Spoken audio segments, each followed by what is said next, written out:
Okay, so Friday we left off with doing the rub the rubber rod with wool and rub the glass rod with silk. And we tried to decide what we would know about the behavior of the different rods.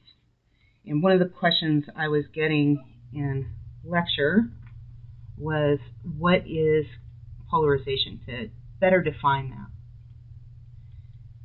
There we go.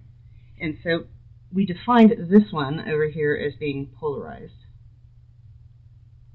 What does that mean? Well, in electrostatics, we can induce attractive electrostatic behavior by bringing something charged next to something neutral.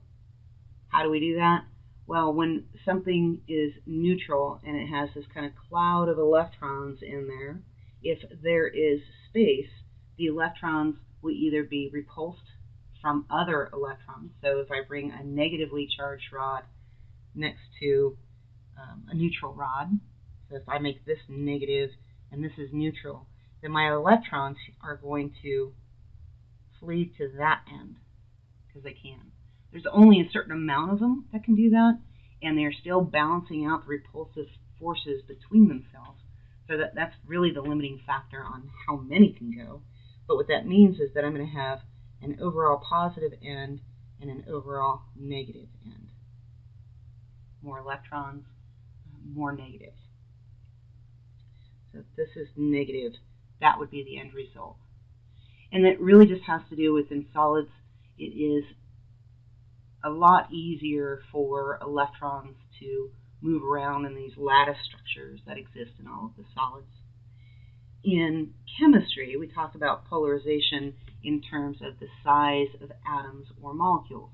So when you look on the periodic table, we said, well, if something is really big, it is going to be more easily polarized because there's more space in that outer valence shell for electrons to move around.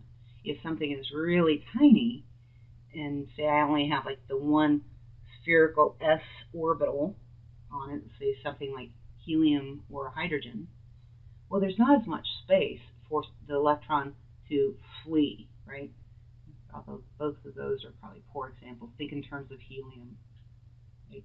So they are tiny, and the shell, the room that they have to move around in is tiny, so it is not easily polarizable. Solids, that's a whole other fun story. What's important to keep in mind is that while I can induce electrostatic attraction in things by polarizing them, I cannot induce magnetic behavior in something because that is specific to the material itself.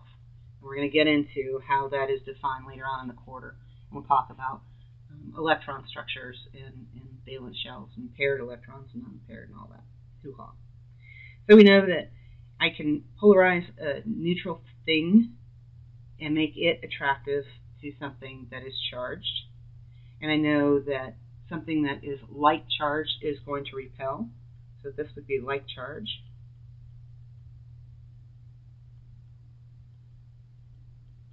And let's see, this would be light charged. But I don't know what those charges are. I just don't. We're going to get into the next slide and talk about how it was defined by our good old friend Franklin. So anyhow, this is going to be polarized. Polarized. And then this one just says that these are oppositely charged, because they're attractive. The opposite charges. Cool. Now what's fun is way back when, and you need to look it up, it's a lot, not a lot, it's really interesting to watch it done. The Mulliken drop experiment. Somebody said, how did they deduce the charge on an electron? And it was very, very clever. All they did is balance out forces. And so they understood electricity enough to have a voltage source and to know what the voltage was, so the amount of oomph, the amount of charge that they could put out. and they had an ability to ionize or atomize oil drops. And what they did is they'd shoot them out, so they'd strip off some of the electrons from an oil drop, and they'd get it between two charged plates. And we're going to talk about what those are later on in the quarter. But they put them between two charged plates. Well, if you know what the charge on the plate is, because you know what your voltage source is, and you know the mass of the drop, and the drop is falling, let's see what forces are acting there. Well, it's falling, so I have the force of gravity going down, and I know the thing's mass, and I have this attractive or repulsive force going on from the electrostatics. So what they did is found the precise voltage that would get the drop to suspend. So they knew that we had a balance of forces going on there. And knowing the mass of the oil drop and doing it a bajillion times, scientific term there, they were able to do it over and over and over again, and they discovered two things. A, they were able to deduce the charge on one individual electron, and B, they found out that it was quantized. So what they would see is, depending on the mass, they had this very consistent increase, this incremental increase in charge. Right? So if something will only incrementally increase, then that means it is coming in specific quantities. And that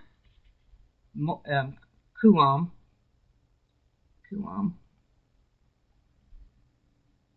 or capital C, is the unit we use to describe that charge. So Kuans Law, coming down this, looking at the same thing, what did he say? Well, Coulomb said there's a force that exists. There's this constant K there, times the product of the two charges interacting with each other, divided by the distance squared. So very similar to gravity, actually identical to gravity in that regard, where the force between the two is a drop-off of 1 over r squared. So what about this K?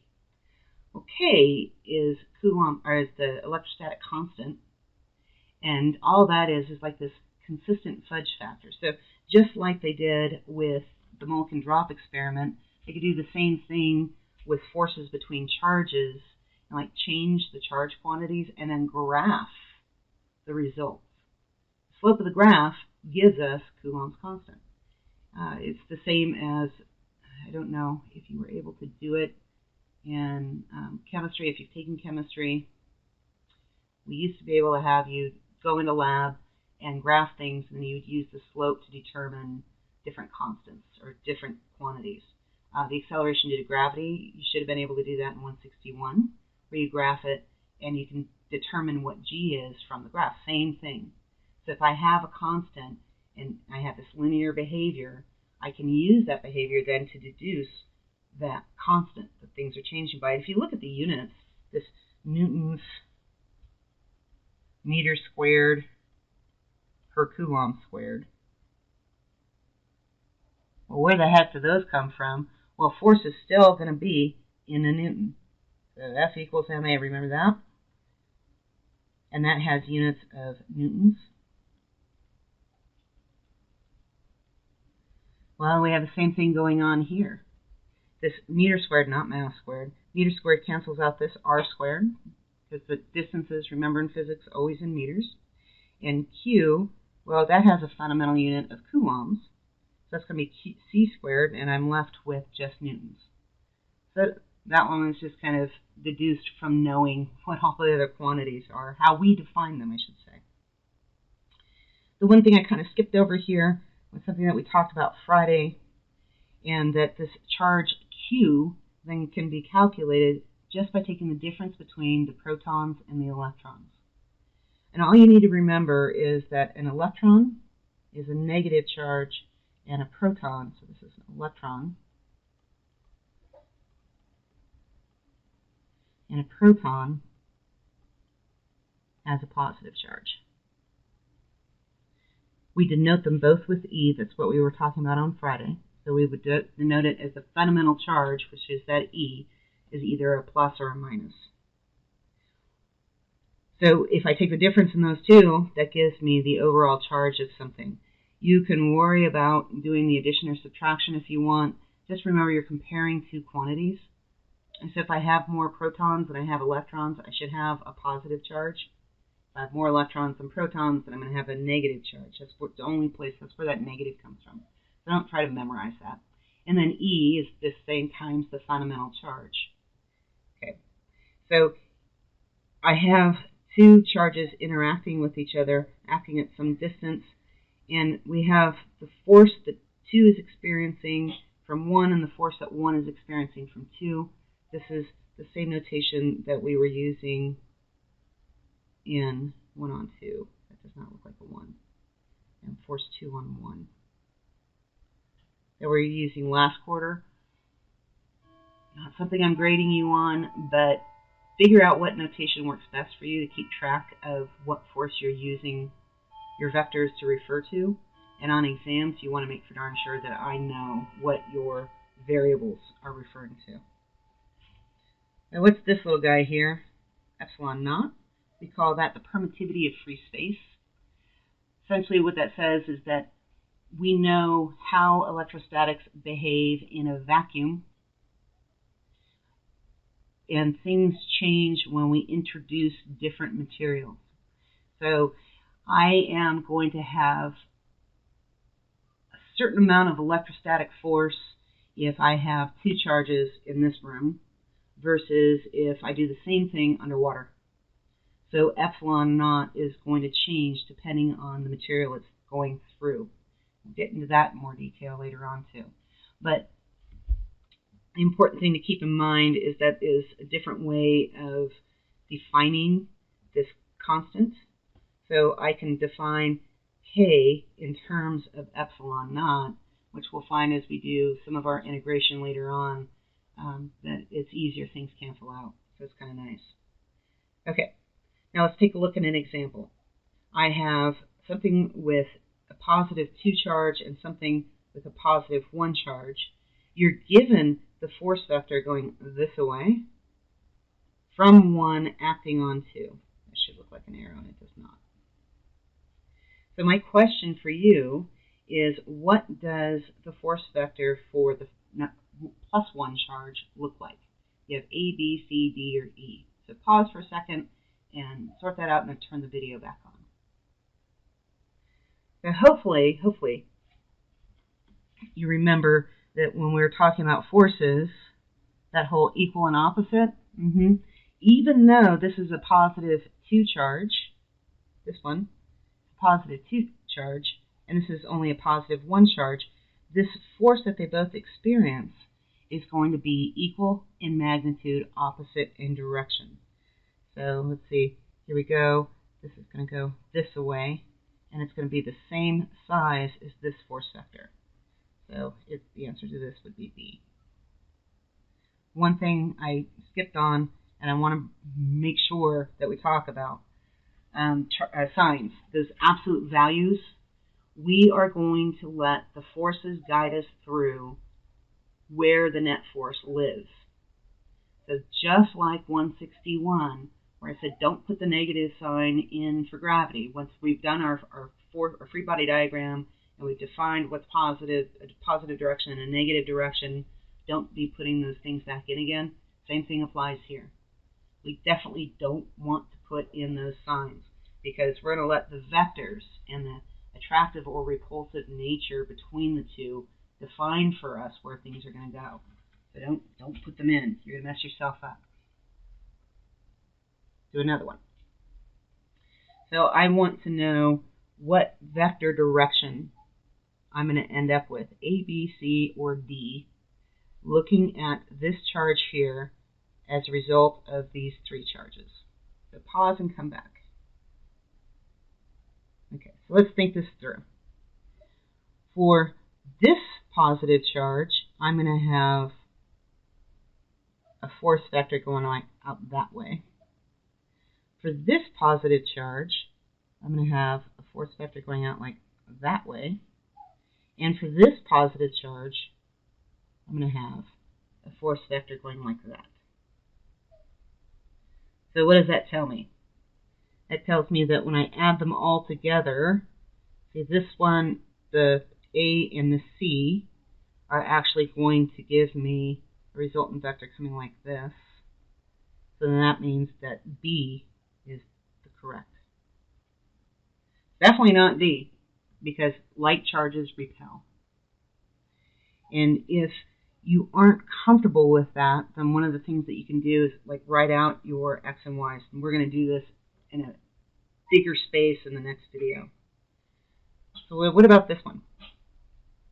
I am looking at this charge here, and I want to know what is going to be the net force vector acting on that charge. So pause the video and decide, and then come on back.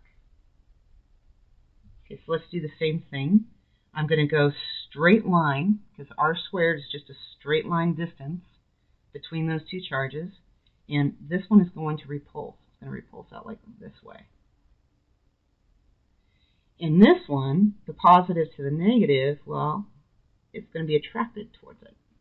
I'm exaggerating my arrows, my vectors. So what do we have here? Well, let's do a different color. Let's go blue. I am going to have an x component of this vector, coming out like this, and a y component coming straight down. For the top vector, what do I have? I'm going to have an x component, there we go, coming out like this, and a y component going up. Should be a straight line. Sorry about that. What I can see is, because these things are equally spaced, my y vectors are going to be equal in opposite directions. The y component is going to cancel. What that means is that all I'm left with is that x component vector. So I'm going to have just this one live. Those two x vectors are going to add together, and that will be the direction of my final vector. All right. To end this, I want you to look at this exercise here, the very last one, where I have the charges at the very charges on a square, and we want to know what the net force on the charge in the center of the square is going to be. I'm going to work it out in the next video, but I want you to give it a go yourself. Let's get some practice with those vectors. We're going to do this a lot.